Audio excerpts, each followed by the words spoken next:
Absorber dah mati, dah tak naik dah. 1 minit hari ni. Okey, hari ni saya nak tegur sikit lah. Okey, kepada sesiapa yang ada masalah handling, yang bawa kereta tu bila berayun tu, bila berayat terutama bila bawa laju atau layang corner, rasa nak terbalik, rasa nak terbabas tu. Okey, salah satu puncanya sebab absorber mati. Ni contoh preway depan saya ni. Kalau owner ada tengok, inilah. Absorber dah mati, dah tak naik dah. Untuk siapa yang nak tukar absorber, tak kisah kereta apa, tolong buat pilihan berdasarkan kualiti absorber yang kita nak tukar.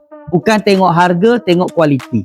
Okey, contoh kalau dengan kami, kalau preway biasanya saya dahulukan.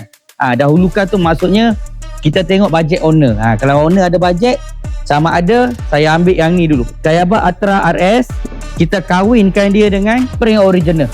Kalau GG Proton pakai ni, kahwin dengan spring original ni, insyaAllah dia punya handling tu akan mantap, tak ada masalah. Kalau tak ada choice lain, maksudnya Kayaba Atra RS ni habis, biasa saya akan suggest original balik. Kenapa? Sebab bila kita tukar absorber ni, dia ni antara part yang paling penting untuk handling kita.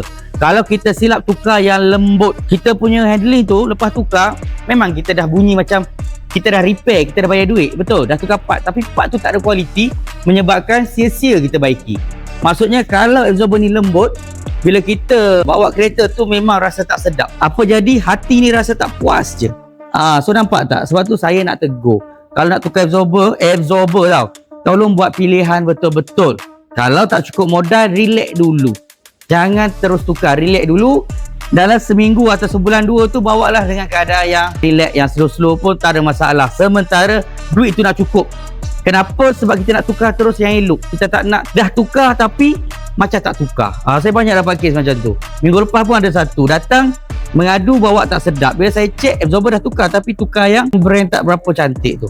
Jangan tanya saya brand apa yang tak cantik. Kalau saya sebut nanti, saya kena saman. Tapi saya nak recommend yang elok, yang kurang masalah. Pertama, RS tadi. Yang kedua, original.